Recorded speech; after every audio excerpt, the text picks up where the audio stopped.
الحمد لله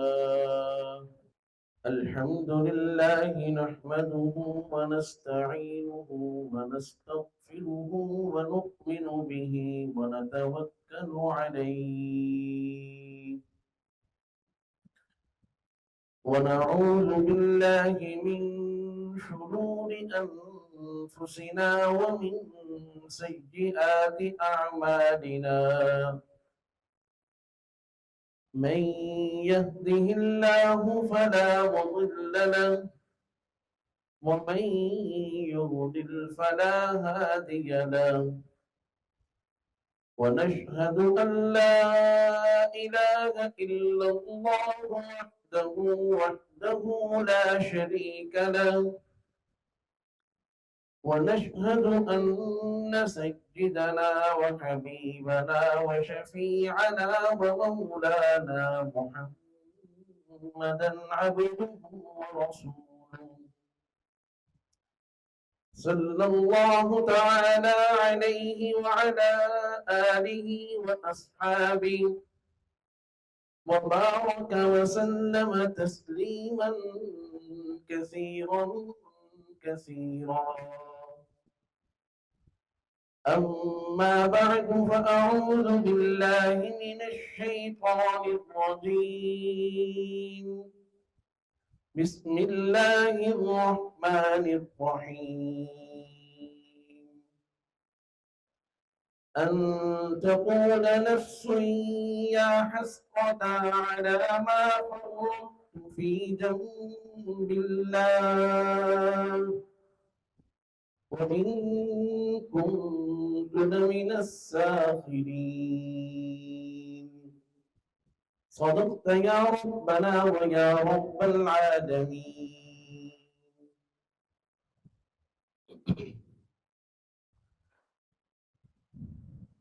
میرے انتہائی واجب اور احترام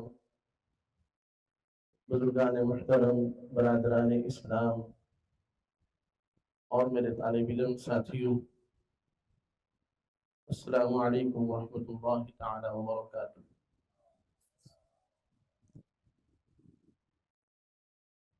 اللہ تعالیٰ کا بہت ہی بڑا فضل و کرم اور احسان ہے کہ اللہ تعالیٰ نے ہمیں اپنے مبارک نام کی نسبت سے اپنے گھر میں جمع فرمایا ہے۔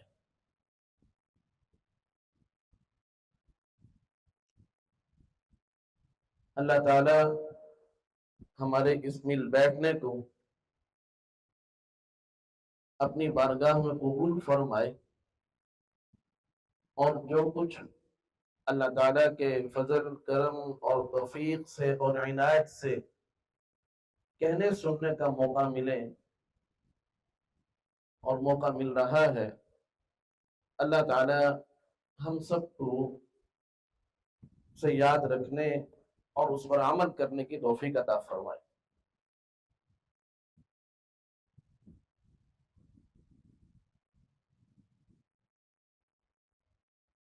خلیفہ دوم امیر المؤمنین سیدنا حضرت عمر فاروق رضی اللہ عنہ، وہ مختلف اوقات میں خلافت اسلامیہ کی طرف سے متعین کردہ حکمرانوں کو، گورنروں کو اور مختلف ذمہ داروں کو خطوط لکھتے رہتے تھے۔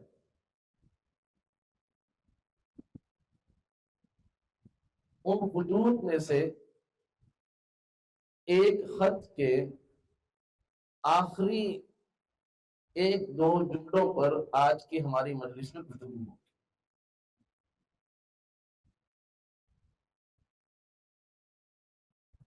اور وہ جملے یہ ہیں جن کا مفہوم میں آپ کے سامنے عرض کروں گا۔ فرمایا کہ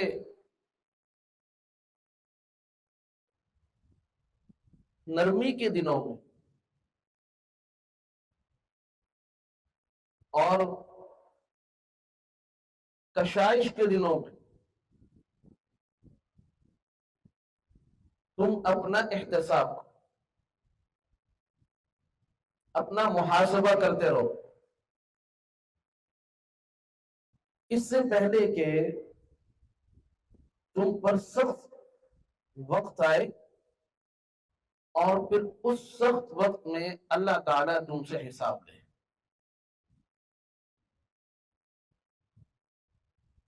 اور دوسری یہ بات ارشاد فرمائی کہ اگر تم اسی دنیا میں، اسی دنیا کی زندگی میں اپنا محاسبہ کرتے رہو گے تو آخرت میں اللہ تعالیٰ تمہیں دو انعام عطا فرمائیں گے۔ ایک انعام یہ ہوگا کہ اللہ رب العزت تمہیں اپنی رضا کا پروانہ عطا فرمائیں گے، اور دوسرا انعام یہ ہوگا کہ اللہ تعالیٰ لوگوں کے سامنے تمہیں سرخرو فرمائیں گے کہ اس پر لوگ جو ہے وہ تم پر حسد کریں گے اور یہ تمنا کریں گے کہ کاش اس کی جگہ ہم ہوتے۔ آج جو اللہ تعالیٰ نے اس کے ساتھ آسانی کا معاملہ فرمایا ہے، بخشش کا معاملہ فرمایا ہے اور محبت کا معاملہ فرمایا ہے، کاش اس کی جگہ میں ہوں۔ اور فرمایا کہ بھائی اگر تم نے اس دنیا کی زندگی میں اپنا احتساب نہ کیا، اپنا محاسبہ نہ کیا، اور یوں ہی غفلت میں پڑے زندگی گزارتے رہے کہ گناہوں پر گناہ کرتے رہے، نہ اپنا محاسبہ کیا، نہ اپنے گناہوں سے دوری اختیار کی، اور یوں ہی زندگی گزار دی، تو فرمایا کہ پھر قیامت کے دن سوائے ندامت اور حسرت اور افسوس کی کوئی چیز تمہارے ہاتھ نہ آئے گی۔ اور مزید یہ فرمایا کہ میری اس نصیحت کو لازم پکڑو، اگر تم نے میری نصیحت کو لازم نہ پکڑا تو پھر تمہیں برے انجام سے کوئی نہیں بچا سکتا۔ اب آپ دیکھیے کہ حضرت عمر فاروق رضی اللہ عنہ اس زمانے میں کہ جب خیر القرون کا زمانہ ہے اور جو امراء ہیں، گورنرز ہیں، وہ سب تقریباً حضرات صحابہ اکرام رضی اللہ عنہ، آپ رضی اللہ عنہ ان صحابہ اکرام کو اس قسم کے خطوط لکھا کرتے تھے اور ان کو نصائح فرمایا کرتے تھے۔ اور یہ وہ وقت ہے کہ جس میں اس قدر غفلت نہیں تھی جس قدر اس زمانے کے بعد بڑھتی چلی جا رہی ہے۔ تو آج ہمارے زمانے میں، ہمارے وقت میں، ہمارے دور میں یہ نصیحتیں ہمارے لیے کس قدر اہمیت کی حامل ہیں۔ اب اس میں جو پہلی بات حضرت عمر فاروق رضی اللہ عنہ نے ارشاد فرمائی وہ یہ ارشاد فرمائی کہ تم اس دنیا کی زندگی میں، جبکہ یہ کشائش کا زمانہ ہے اور یہ نرمی کا دور ہے، یہ دنیا میں ابھی تمہارے پاس موقع ہے، اسی زندگی میں تم اپنا محاسبہ کرو، اپنا احتساب کرو۔ اور یہ بات بالخصوص ان لوگوں کے لیے ہے کہ جو اپنے معاملات کے اندر خود مختار اور آزاد ہے،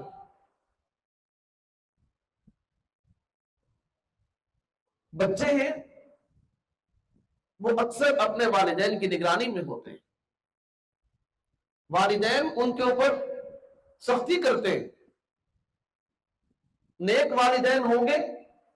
تو نماز کے معاملے میں سختی کریں گے، دینی معاملات کے اندر سختی کریں گے،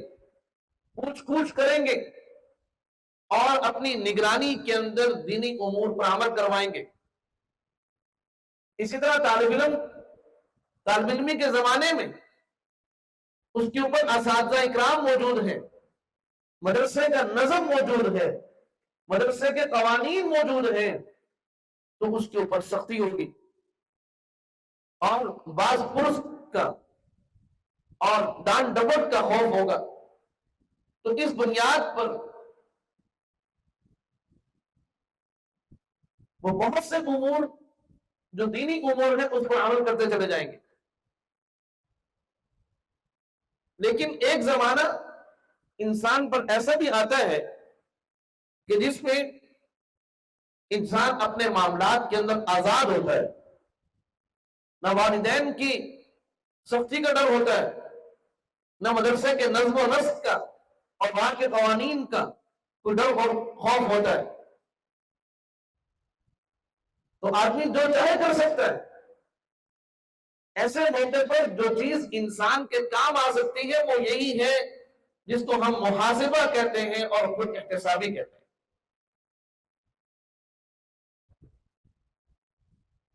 ہمارے بزرگوں نے تو جو اس کی ترتیب لکھی ہے، جو اس کی ترتیب ارشاد فرمائی ہے، وہ یہ ہے کہ انسان روزانہ رات کو اپنے بستر پر لیٹ کر سونے سے پہلے وہ اپنے دن بھر کے اعمال کا جائزہ لے کہ آج میرا دن کیسے گزرا ہے، کیا میرا یہ دن اللہ تعالیٰ کے احکامات اور اللہ تعالیٰ کی بھیجی گئی شریعت، جناب رسول کریم صلی اللہ علیہ وسلم کے دیے گئے خوبصورت نمونے اور آپ کی مبارک سنتیں، کیا یہ میرا دن ان سب کے مطابق گزرا ہے، ان سب کی تعمیل میں گزرا ہے، یا یہ میرا دن جو ہے وہ اللہ اور اس کے رسول کی مخالفت میں گزرا ہے. کیا میں آج کے دن اپنے ذمے حقوق اللہ کی ادائیگی کر پایا ہوں کہ نہیں؟ کیا میں آج کے دن اپنے ذمے جو حقوق العباد ہیں میں ان کو بجا لایا ہوں کہ نہیں؟ روزانہ کی بنیاد پر جو فرائض اور جو حقوق اس کے ذمے ہیں، جو اللہ تعالیٰ کی احکامات کی پابندی اس کے ذمے ہے، وہ روزانہ کی بنیاد پر اپنا جائزہ دے. اگر تو ماشاءاللہ اس کا دن، اس کے 24 گھنٹے کا وہ دورانیہ وہ اللہ تعالیٰ کی شریعت اور دین اور سنت کی تعمیر میں گزرا ہے، تو وہ اللہ تعالیٰ کا شکر ادا کرے اور اپنی زبان سے کہے اللہم لک الحمد و لک الشکر، اے اللہ آپ کے شکر گزار ہوں کہ آپ نے اپنے فضل سے مجھے اس کی توفیق عطا فرمائی کہ میرا یہ دن آپ کی شریعت، آپ کے دین کے مطابق گزرا ہے. لیکن اس میں بھی انسان اس بات میں مبتلا نہ ہو کہ میرا یہ دن جو ہے، میرے ذمے 5 نمازیں تھی، میں نے وہ 5 نمازیں پوری ادا کی ہیں، میں نے فرائض پابندی سے ادا کیے ہیں، میں نے 5 فرض جماعت کے ساتھ مسجد میں ادا کیے ہیں، میں نے نمازوں کو ان کے اوقات میں ادا کیا ہے، میں نے سنتوں، واجبات اور نوافل کا اہتمام کیا ہے. ان سب پر نگاہ رکھنے کے ساتھ ساتھ انسان کو چاہیے کہ وہ اپنے اعمال کے اندر اس بات کا بھی جائزہ لے اچھے طرح سے کہ کیا میں نے یہ اعمال جیسے اللہ رب العزت چاہتے تھے اس چاہت اور اللہ کی منشا کے مطابق میں گزارے ہیں کہ نہیں.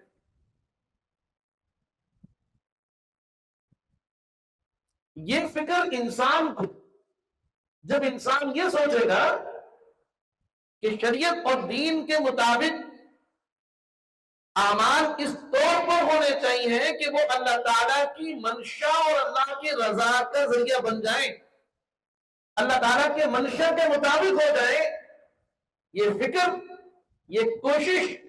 وہ آہستہ آہستہ انسان کو اس معیار پر انسان کو لے جائے گی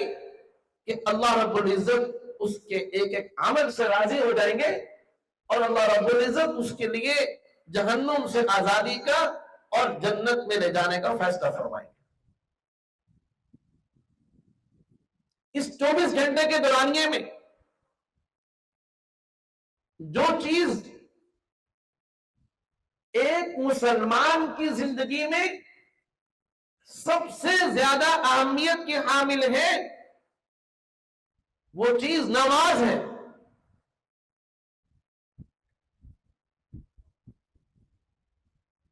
اور آج جب ہم اپنا جائزہ لیتے ہیں، امت کا جائزہ لیے اگر آج لیں تو نتیجہ یہ نکلتا ہے کہ جس چیز کی اہمیت ایک مسلمان کی زندگی میں اللہ کے نزدیک سب سے زیادہ ہونی چاہیے تھی، مسلمان کی زندگی میں آج وہی چیز سب سے زیادہ غیر اہم ہوتی چلی جا رہی ہے.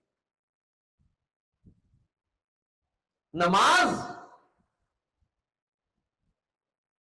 ایمان کے دائرے میں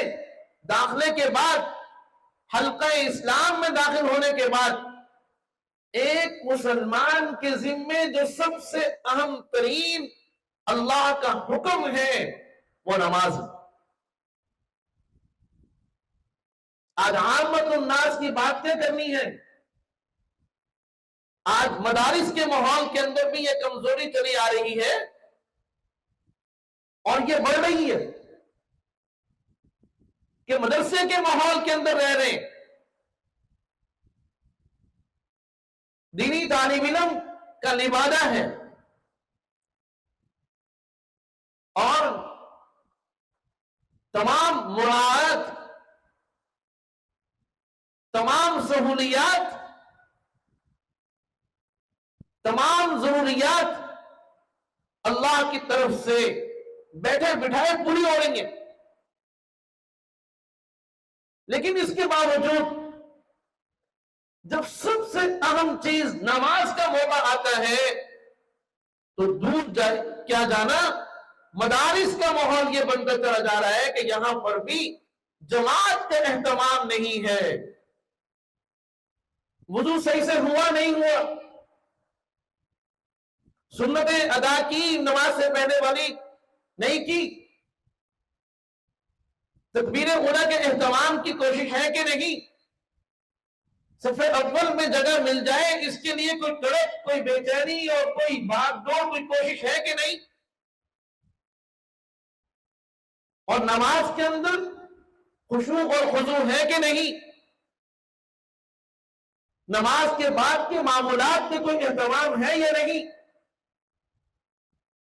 نماز کے بعد کی جو سنتیں اور جو نوافل اور واجبات ہیں کیا ان کا اہتمام ہو رہا ہے کہ نہیں.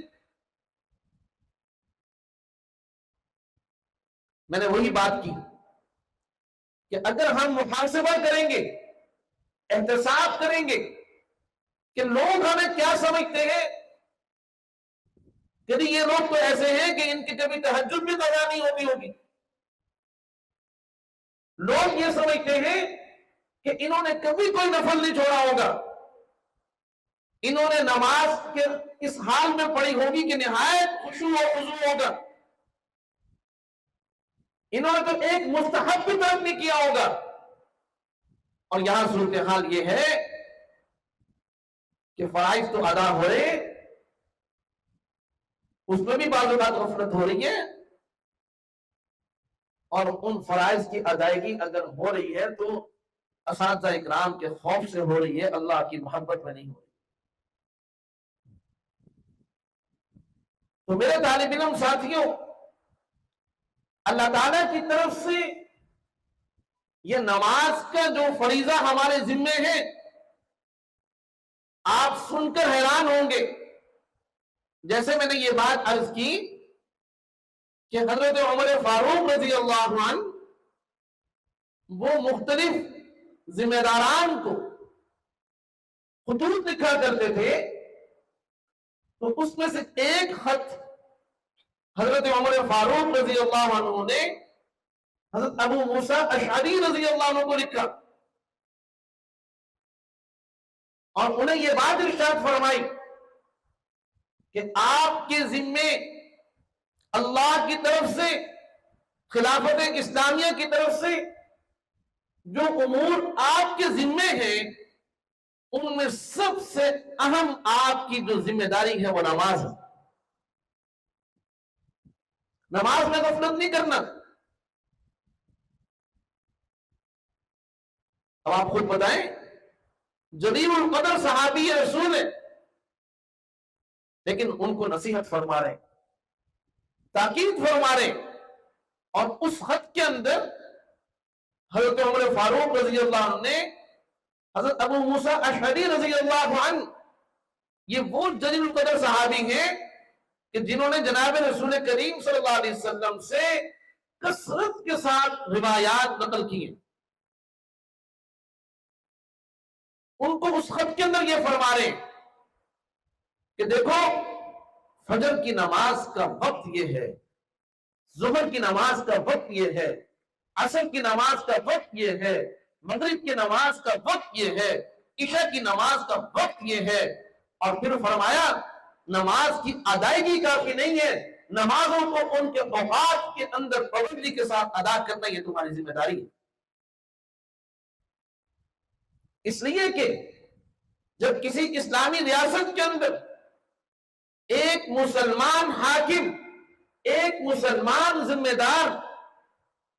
وہ نمازوں کا اہتمام کرنے والا بن جائے گا، تو وہ اپنی تمام ذمہ داریوں کو نماز کے اوقات کو سامنے رکھتے ہوئے اسی طرح ترتیب دے گا، اسی طرح نظم بنائے گا. وہ رعایت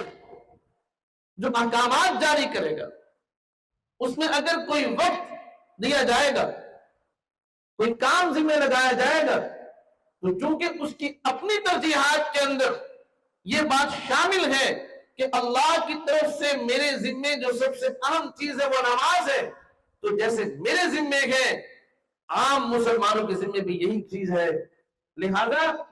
وہ جو بھی احکامات جاری کرے گا وہ اللہ کا نمائندہ ہے، تو وہ نمازوں کا خیال کرتے ہوئے، نمازوں کی رعایت کرتے ہوئے، نمازوں کے اوقات کی رعایت کرتے ہوئے تمام احکامات جاری کرے گا. آپ خود بتائیں کہ جس ریاست کا حکمران اس طور پر، جیسے میں نے ذکر کیا، نمازوں کا اہتمام کرنے والا ہو، اور اس کی رعایت کے اندر بھی پھر یہی ذوق اور یہی زندگی کا دینی معیار پیدا ہو جائے، تو کیا وہ ریاست پھر کبھی ناکام ہو سکتی ہے؟ آج کی جو ریاستیں کمزور ہیں، جو نظم و نسق، جو انتظامی نگرانی آج کے دور کے اندر آسان ہو گئی ہے، اس دور میں قطعاً آسان نہیں تھی. آج تو سیکورٹی پر سیکورٹی ہے، ہر جگہ کیمرے نصب ہے، نگران پر نگران ہے، لیکن اس کے باوجود ہم دیکھ رہے ہیں کہ بددیانتی بڑھتی جا رہی، خیانت بڑھ رہی ہے، بے حیائی بڑھ رہی ہے، انسانوں کے اندر حیوانیت پیدا ہو رہی. یہ بنیادی وجہ وہی ہے کہ اللہ سے غفلت ہے، اللہ تعالیٰ سے دوری ہے. اگر کسی ریاست کے اندر کوئی چیز امن پیدا کر سکتی ہے، کوئی چیز امن قائم کر سکتی ہے، وہ تعلق مع اللہ ہے، وہ اللہ کا خوف اور اللہ کی محبت ہے. یہ چیز جب دلوں میں پیدا ہوگی، ایسا نہیں ہو سکتا کہ آپ ایک بہترین دیوار کھڑی کرنے کے لیے آپ کے ذہن میں یہ بات ہو کہ میں ایک بہترین مضبوط دیوار قائم کرنا چاہتا ہوں، لیکن جو مجھے اینٹیں چاہیے وہ تو ایک ایک چھوٹی چھوٹی اینٹیں ہیں، ان کے لیے اچھا ہونا کوئی ضروری نہیں ہے۔ ایک اجتماعی چیز دیوار وہ اس وقت اچھی بنے گی کہ جب انفرادی اینٹیں اچھی ہوں گی۔ ایک اچھا معاشرہ، ایک اچھی سلطنت، ایک اچھی ریاست وہ تبھی بن سکتی ہے جب اس مملکت اور اس ریاست میں رہنے والے لوگوں کے دلوں میں اللہ کی محبت ہو، اللہ کا تعلق ہو اور اللہ کا خوف ہو، ان کے اندر تقویٰ اور طہارت ہوگی، ان کی آنکھوں میں حیا ہوگی، ان کے اخلاق میں دیانت ہوگی، تو وہ ریاست خود بخود اچھی بن جائے گی۔ جب تمام اینٹیں اچھی ہیں تو خود بخود دیوار مضبوط بن جائے گی۔ تو میرے طالب علم ساتھیوں، نماز نہایت اہم ہے، اور آج کی مجلس میں میں یہ بات عرض کرنا چاہتا ہوں، کس کس کی توجہ ہے پوری توجہ کے ساتھ بات کو سنیے۔ یہ کوئی محض رسمی پروگرام نہیں ہے، یہ میری اور آپ کا اصلاح کا پروگرام ہے کہ آج تک جو ہمارا وقت گزرا سو گزر گیا، لیکن آج سے ہم اپنی زندگی کا جائزہ لیتے ہوئے اپنے آپ کو شریعت اور دین کے مطابق ڈھالنے کے لیے عزم کر رہے ہیں کہ انشاءاللہ آج کے بعد غفلت نہیں ہوگی، اور بالخصوص نماز کے معاملے میں کہ اس میں بالکل غفلت نہیں ہوگی۔ جب مؤذن اذان دے تو اس اذان دینے کا مطلب ہی یہ ہے کہ تمام کاموں کو ترک کر دو اور صرف نماز کی طرف متوجہ ہو جاؤ۔ یہ بات ذہن میں رکھنا کہ ابھی تو 15 منٹ باقی ہیں، ابھی تو 20 منٹ باقی ہیں، ابھی آدھا گھنٹہ باقی ہے، یہی غفلت ہے، یہی چیز انسان کو خراب کرتی ہے۔ میری اور آپ کی سب کی یہ کوشش ہونی چاہیے کہ میں سب سے پہلے مسجد میں داخل ہوں، مسجد اللہ کے گھر میں آنے والوں میں میرا پہلے نمبر ہونا چاہیے اور جانے والوں میں میرا آخری نمبر ہونا چاہیے۔ جب ہم اس کی کوشش کریں گے تو انشاءاللہ صف اول بھی ملے گی، تکبیر اولیٰ بھی ملے گی۔ ہم نے اپنے اسلاف اور بزرگوں کے ایسے واقعات سنے ہیں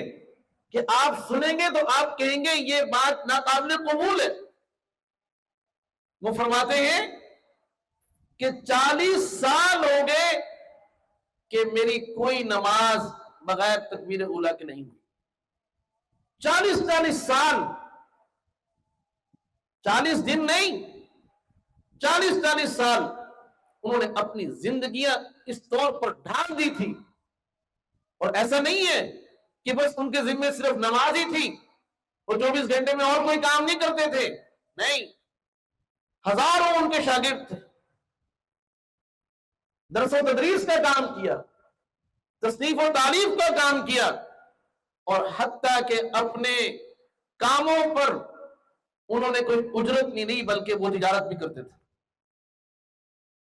اتنی مبارک اور باسعادت اور عظیم زندگی گزار کر کے آج ان اکابر کا نمونہ اپنے سامنے رکھتے ہوئے، اکابر کے آئینے کو سامنے رکھتے ہوئے آج ہم اپنا چہرہ بھی دیکھنا چاہیں کہ میں کہاں کھڑا ہوں، میری حالت کیا ہے۔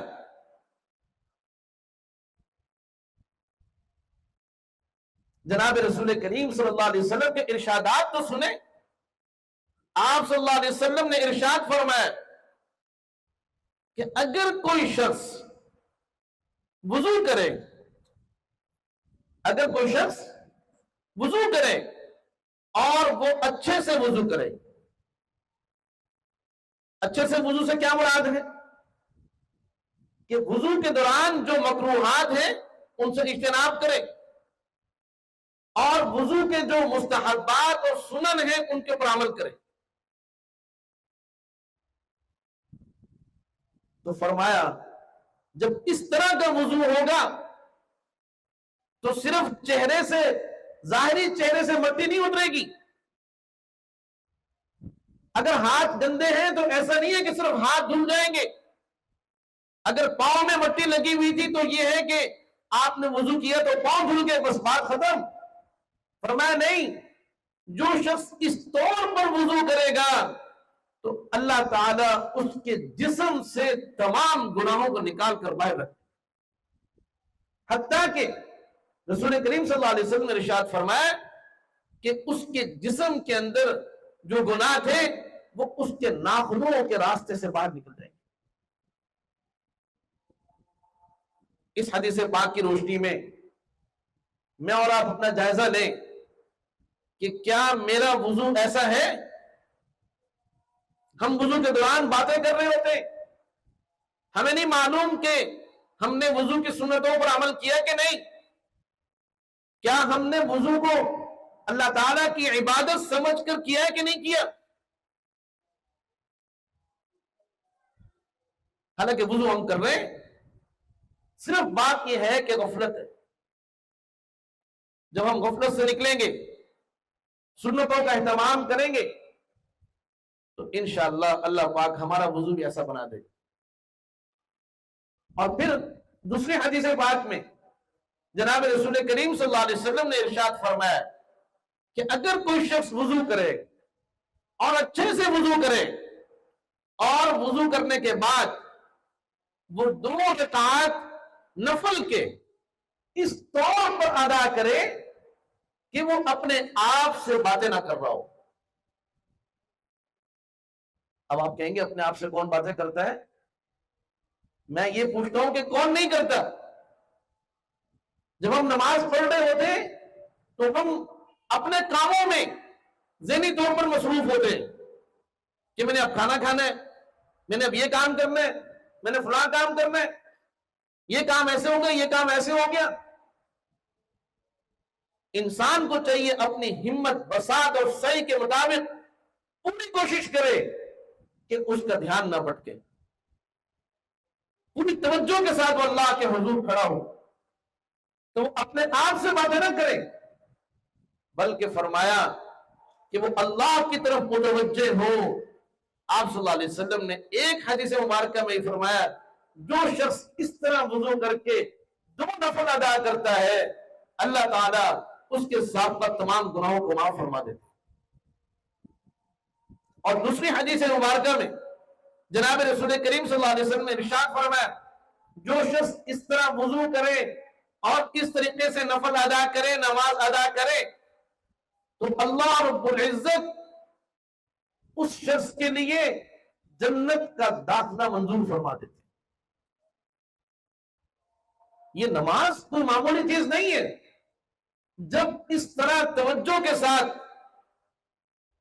خشوع و خضوع کے ساتھ 2 نفل پڑھنے پر اللہ کے ہاں سے کتنا بڑا اجر مل رہا ہے آپ خود بتائیں. جب اس اہتمام کے ساتھ واجبات کو ادا کیا جائے گا، جب اس اہتمام کے ساتھ فرائض کو بجا لائیں گے تو اس پر اللہ کی طرف سے کیا کیا انعامات ملیں گے.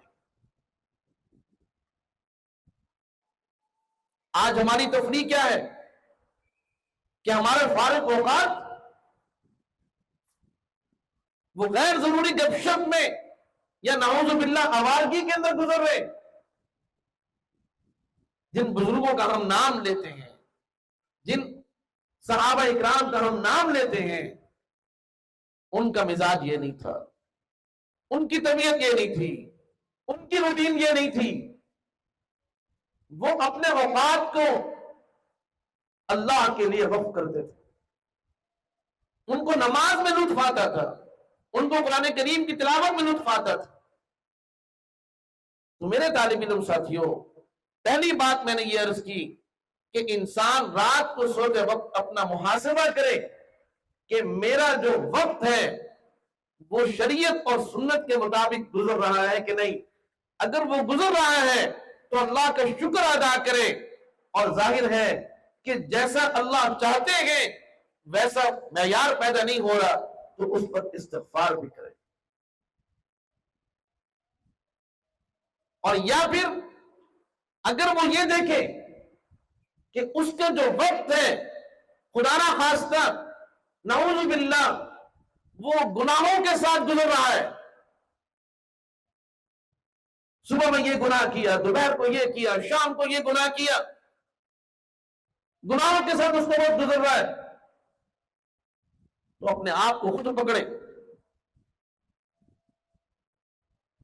اپنے آپ کو سزا دے کہ تو نے اللہ کی نافرمانی میں آج کا دن گزارا ہے، لہذا اب سونا نہیں ہے، پہلے اٹھو، اٹھ کر وضو کرو اور 2 رکعت توبہ پڑھو، اور اللہ سے جب تک تم معافی نہیں مانگو گے، اپنے رب کو راضی نہیں کرو گے، اے جسم، اے نفس، تجھے سونے کی اجازت نہیں ہے. سارا دن گناہ کر کے اللہ کی نعمتیں ان سے لطف اندوز ہوتا رہا اور اب بغیر توبہ کے سو رہا ہے، تجھے اس بات کی اجازت نہیں. یہ اپنے آپ کو سزا دینی ہے. میرے دوستوں، آج ہم کیا سمجھتے ہیں کہ یہ جو گناہ ہم کر رہے ہیں دن بھر، خاص طور پر جو بہت بڑا فتنہ ہے طلباء اکرام کے لیے، اور یہ فتنہ گھر گھر میں داخل ہو چکا ہے کہ تربیت نہیں ہے کہ اس اسلحے کو کیسے چلانا ہے، تربیت نہیں ہے کہ اس ایٹم بم کو کیسے چلانا ہے، تربیت نہیں ہے کہ یہ چھری کیسے چلے گی، اور غافل نادان بچوں کے ہاتھ میں جس طرح ایک اسلحہ دے دیا جاتا ہے، زہر پکڑا دیا جاتا ہے، آج وہ طلباء کے اور عام لوگوں کے ہاتھ میں یہ موبائل آ گیا. یہ تو اس کو ملنا چاہیے جس کی اس قدر تربیت ہو جائے کہ وہ اس کے نفع کو نہایت احتیاط کے ساتھ حاصل کر سکے اور اس کے تمام تر نقصانات سے اپنے آپ کو بچانے پر قدرت رکھتا ہو.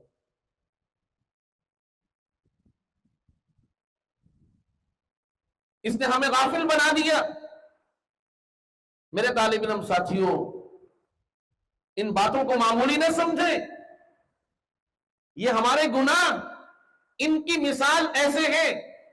جیسے ایک شخص نے صبح کو نہا دھو کر سفید کپڑے پہنے اور سارا دن وہ اپنے جسم پر پیشاب، پخانہ اور گوبر ملتا رہا، اور رات کو جب وہ لیٹنے لگا تو اس کو اپنے پورے بدن سے پیشاب اور پخانے کی طرح بدبو آ رہی ہے کہ یہ تو نے سارا دن کیسے گزارا. اگر نماز نہیں پڑھی،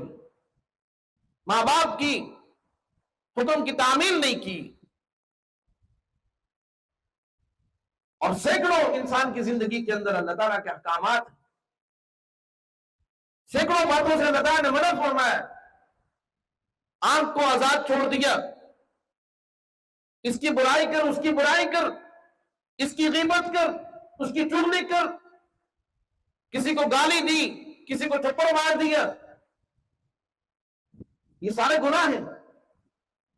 یہ اس قدر خطرناک ہے کہ اللہ تعالیٰ نے تو آپ کو صاف ستھرا بنایا تھا، سفید لباس کی طرح جس طرح وہ چمکتا ہے، لیکن ان گناہوں نے آپ کے اس خوبصورت لباس کو نجس کر دیا، گندا کر دیا، اس کو میلا کچیلا کر کے خود آپ کی ذات کو بھی قابل نفرت بنا دیا.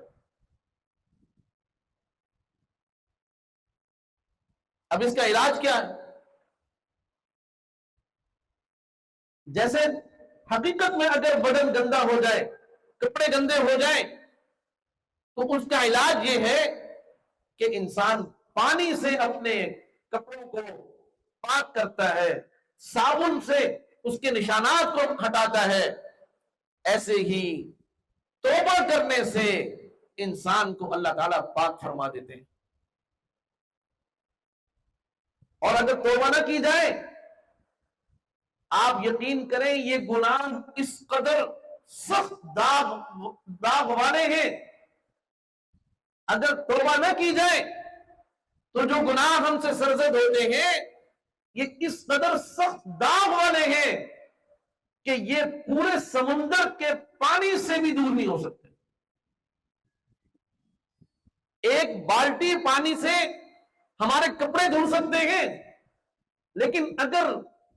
گناہوں سے ہم نے اپنے قلب کو، اپنے اذہان کو، اپنے جسم کو ناپاک کر لیا اور ہم توبہ نہ کریں اور صرف سمندر میں غوطے کھاتے رہیں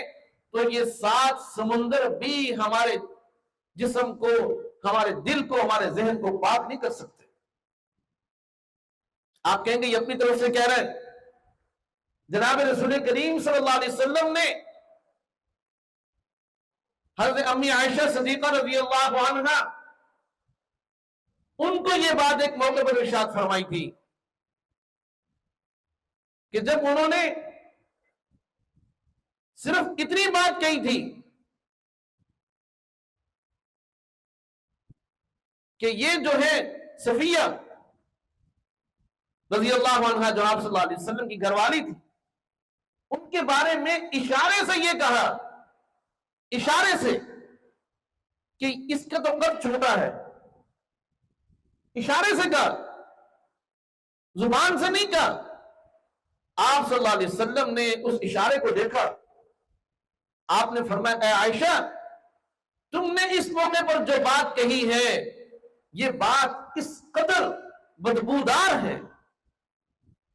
اس قدر قابل نفرت ہے، اس قدر نجس ہے کہ یہ سمندر کا سارا پانی بھی اس کو پاک نہیں کر سکتا. آج ہم بڑے بڑے گناہوں کے پہاڑ جمع کر رہے ہیں اور ہمارا خیال یہ ہے کہ بھئی ہم کچھ بھی نہیں کر رہے، ہم تو جی بالکل اللہ کے ولی ہیں، ہم پاک صاف ہیں. خاص طور پر ہم مدرسے میں پڑھنے پڑھانے والوں کو شیطان اس دھوکے میں رکھتا ہے کہ لوگ تمہیں نیک سمجھتے ہیں، لہذا اگر تم گناہ کر رہے ہو تو کوئی فرق نہیں پڑتا. لوگوں کا کیا ہے، کوئی ہمیں نیک سمجھے یا ہمیں گناہگار سمجھے،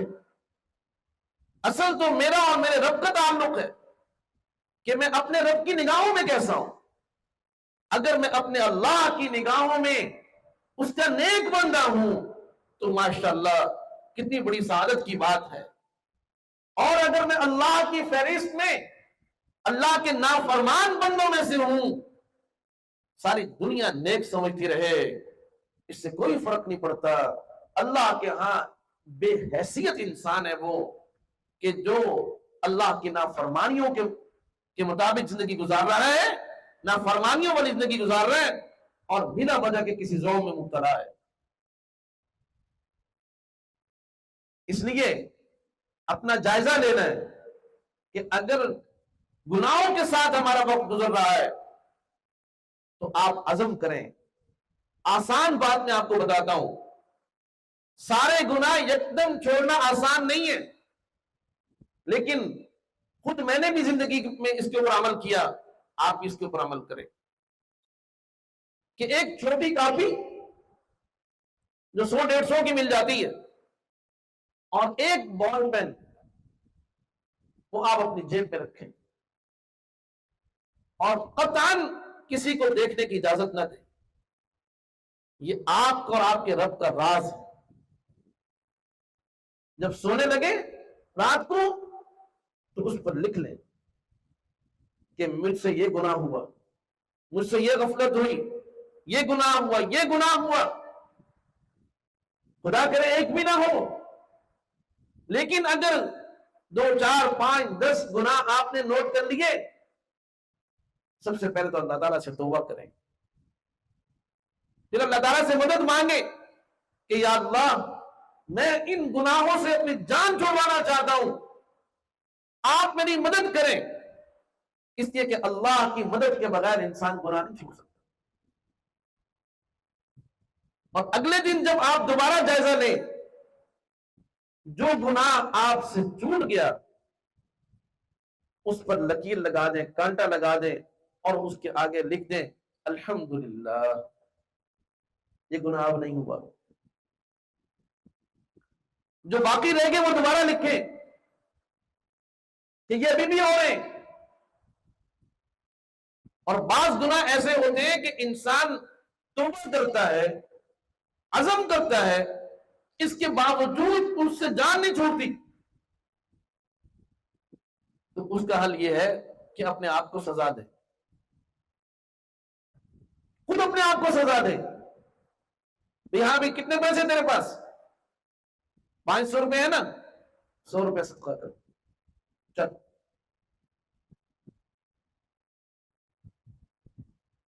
آج تجھے صبح کو ناشتہ نہیں ملے گا،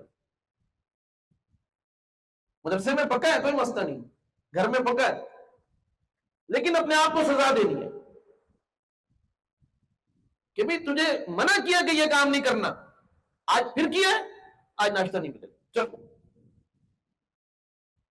آپ یقین کریں، ہمارے والد صاحب رحمۃ اللہ علیہ وہ یہ بات ہمیں بتاتے تھے کہ بھی ہم نے تو اپنے ساتھیوں کو، اپنے طالب علم ساتھیوں کو دیکھا کہ وہ کس قدر فکر مند ہوتے تھے کہ ہم سے کوئی نیکی ترک نہ ہو اور کوئی گناہ ہمارے قریب نہ آئے، ہم گناہ کے قریب نہ جائیں۔ فرمایا اگر ان سے ایک نفل بھی چھوٹ جاتا، ایک سنت چھوٹ جاتی، ایک چھوٹا سا گناہ ان سے ہو جاتا، کمرے میں جا کر سونے کے بجائے، رات کا وقت ہے، اساتذہ نے بتایا کہ اپنا احتساب کرنا ہے، رات کے وقت سونے کے بجائے بستر کے قریب جا کر کان پکڑ لیے کہ بے شرم، تجھے شرم نہیں آتی؟ خدا نے تجھے طالب علم بنایا، تجھے مدرسے میں رکھا، تیرے کھانے پینے کا انتظام کیا، اور یہاں رہتے ہوئے تو یہ حرکتیں کرتا ہے۔ فرمایا ہم نے ساتھیوں کو دیکھا کہ وہ صرف یہ باتیں نہیں کرتے تھے، اللہ کے حضور ایسے روتے تھے کہ ہمیں ان کے حال پر ترس آتا تھا۔ ایسے تو نہیں اللہ پاک نے ان سے دین کا کام لیا۔ یاد رکھ لیں مولوی صاحب، گناہوں کو سمندر کا پانی تو نہیں مٹا سکتا، توجہ ہے کہ نہیں؟ گناہوں کو سمندر کا پانی تو نہیں دھو سکتا، نہیں مٹا سکتا، لیکن اللہ نے انسان کو جو آنسو عطا فرمائے ہیں، یہ دو آنسو جب اللہ کے حضور گرتے ہیں تو سارے گناہوں کو مٹا دیتے ہیں۔ انسان جب نادم ہو کر، فرمایا کہ جہنم کی آگ کو سارے سمندر مل کر بجھا نہیں سکتے، لیکن انسان کو جو اللہ نے اپنی محبت میں اور اپنے خوف میں گرنے والے جو آنسو عطا فرمائے ہیں، فرمایا اسے جہنم کی آگ بھی مٹائی جا سکتی۔ تو بھائی مایوس نہیں ہونا، مایوس نہیں ہونا، یہ مت سوچیں کہ میری توبہ کیا توبہ، پھر گناہ ہو جائے گا، نہیں بھائی، اگر پھر گناہ ہوگا تو پھر توبہ بھی ہو جائے گی۔ انسان خود ہی عزم نہ کرے کہ میں دوبارہ گناہ کروں گا پھر دوبارہ توبہ بھی کر لوں گا، یہ بات تو غلط ہے۔ ایک ہے جان بوجھ کر گناہ کرنا، ایک ہے گناہ کا ہو جانا، دونوں میں فرق ہے۔ میرے طالب علم ساتھیوں، میں نہایت درد دل کے ساتھ یہ بات عرض کرتا ہوں کہ اگر ہم مدرسے کے اندر بھی آ کر اپنے آپ کو نہ بنا سکے، مدرسے میں آ کر بھی اپنے آپ کو نہ سنوار سکے، تو آپ یقین کریں اس سے بڑے افسوس کی کوئی بات نہیں ہو سکتی۔ آج ہم یہ بات بار بار کر رہے ہیں، آج صبح بھی میٹنگ ہوئی کہ بھائی نمازوں کا خیال کریں، تعلیم کا خیال کریں، نظم و نسق کا خیال کریں، اور وہی بات آپ کے سامنے اب پھر عرض کر رہا ہوں۔ تو میرے طالب علم ساتھیوں، جو باتیں عرض کی ہیں اس کے اوپر عمل کریں گے کہ نہیں کریں گے؟ اب یہ بات بار بار نہ کرنی پڑے، خود اہتمام کے ساتھ جیسے ہی اذان ہو بہت ہی ذوق اور شوق کے ساتھ وضو کریں اور مسجد میں آ کر خاموشی سے بیٹھ جائیں، نفل پڑھیں، ذکر کریں، تلاوت کریں، بات چیت نہ کریں۔ انشاءاللہ انشاءاللہ اللہ تعالیٰ کے کیمرے آپ کے اوپر لگے ہوئے ہیں، میرے اوپر بھی لگے ہوئے ہیں۔ آپ یقین کریں، میں تو جب چل رہا ہوتا ہوں یا گھر میں بستر پر لیٹے ہوئے، ہر حال میں اللہ تعالیٰ کی توفیق سے یہ بات نصیب ہے کہ مجھے ایسا لگتا ہے کہ جیسے ہر وقت اللہ کی طرف سے میرے اوپر تیز لائٹوں کے ساتھ کیمرے لگے ہوئے، اللہ دیکھ رہے۔ حالانکہ اللہ پاک اس کے محتاج نہیں ہے، لائٹ کے اور کیمروں کے۔ اپنے آپ کو سمجھانے کے لیے بات عرض کر رہا ہوں، جب انسان اس حال میں اپنا وقت گزارے گا اللہ پاک اس کو اپنا دوست بنا دے گا۔ آج طلباء کہتے ہیں، باتیں یہ چل رہی ہیں کہ جی فضلاء کو کوئی نہیں پوچھتا، مدارس کے فضلاء کو ان کو جگہ نہیں ملتی، یہ نہیں ہوتا اور فلاں نہیں ہوتا۔ ارے بھائی، میں یہ بات عرض کرتا ہوں، جس طالب علم نے اللہ کو راضی کر کے زمانہ طالب علم میں گزارا ہے، اللہ کبھی اس کو ضائع نہیں فرماتے۔ ہم تو پریشان ہیں، ہمیں مدرسین نہیں مل رہے، فضلاء کہتے ہیں کہ ہمیں جگہ نہیں مل رہی۔ بھائی نہ اپنے اندر وہ اخلاق پیدا کیے، نہ وہ معیار پیدا کیا، نہ اللہ سے مانگا، ایسی بیٹھے بٹھائے تھوڑی مل جائے گا۔ اور ایسے طلباء کو ہم نے دیکھا کہ ماشاءاللہ جنہوں نے تقوی کے ساتھ، محنت کے ساتھ، اطاعت اور فرما برداری کے ساتھ وقت گزارا، اللہ تعالیٰ نے پہلے ہی موقع پر ان کو قبول فرما لیا۔ میں نام نہیں لیتا، ایک طالب علم ابھی حال ہی میں چند سال پہلے وہ فارغ ہوئے، تو ماشاءاللہ بہت ہی فرما برداری کے ساتھ اس نے وقت گزارا۔ یہاں جتنے سال پڑھا، 5-6 سال، بہت فرما برداری کے ساتھ، اور بہت محبت تھی مجھے بھی اس کے ساتھ، اور وہ بھی بڑی محبت سے ملنا، بہت ہی ماشاءاللہ فرما بردار نیک بچہ، دل سے دعائیں نکلتی تھی۔ ماشاءاللہ پہلے سال ہی اللہ تعالیٰ نے ابو داؤد اور بخاری پڑھانے کی توفیق عطا فرمائی۔ آپ کہتے ہو جگہ نہیں ملتی، سارے کام اللہ پاک سیدھے کر دیتے ہیں۔ مدرسے کا وقت بہت قیمتی ہے، یہ کیسے گزر رہا ہے، اس پر کڑی نگاہ رکھیں۔ اور جب رات کو ہم اپنا احتساب کریں تو اس کے اندر یہ بات بھی دیکھیں کہ جی نیکی میں وقت گزر رہا ہے یا خدا نہ خواستہ گناہوں میں گزرا، اس کی تفسیر میں نے بتائی۔ ایک تیسری چیز بھی ہے، وہ یہ ہے کہ کہیں ہمارا جو وقت ہے وہ لا یعنی کاموں میں تو نہیں گزر رہا، یعنی ایسے کام کہ جس کا نہ دنیا کے حوالے سے کوئی فائدہ، نہ دین کے حوالے سے کوئی فائدہ، بلا وجہ اپنا وقت ضائع کر رہے۔ منع نہیں ہے کہ آپ سیر و تفریح نہ کریں۔ آج ہی ہم نے صبح حدیث مبارکہ پڑھی کہ جناب رسول کریم صلی اللہ علیہ وسلم تیراکی بھی فرماتے تھے۔ تو گرمیوں کا موسم ہے بھائی، اگر کہ ٹیوب ویل پر جانا ہے تو اکیلے کے نہ رہ جائیں، اور ان کو بھی ساتھ لے کے جائیں بھائی، نہانا چاہیے، اس میں کیا بات ہے، کھیلنا بھی چاہیے، بات چیت بھی کرنی چاہیے۔ جناب رسول کریم صلی اللہ علیہ وسلم صحابہ اکرام کے ساتھ بیٹھ کر بات چیت بھی فرماتے تھے۔ ان سب میں جو ہماری نیت ہے وہ دین ہے، یہ لا یعنی چیز نہیں، یعنی ایسا کام جس کا نہ دنیا کا کوئی فائدہ ہو نہ دین کا کوئی فائدہ ہو، وہ لا یعنی کام ہے، تو اس سے بھی اپنے آپ کو بچانا ہے کہ ہمارا وقت جو بہت قیمتی اثاثہ ہے ہم نے اس کو ضائع نہیں کرنا۔ اللہ تعالی ہم سب کو اپنی توفیق سے، اپنی عنایت سے اور اپنی مدد سے، اپنے فضل و کرم سے ان سب باتوں پر عمل کرنے کی توفیق عطا فرمائے اور آسان فرمائے۔ وآخر دعوانا ان الحمدللہ رب العالمین۔ استغفار کر لیجیے بھائی۔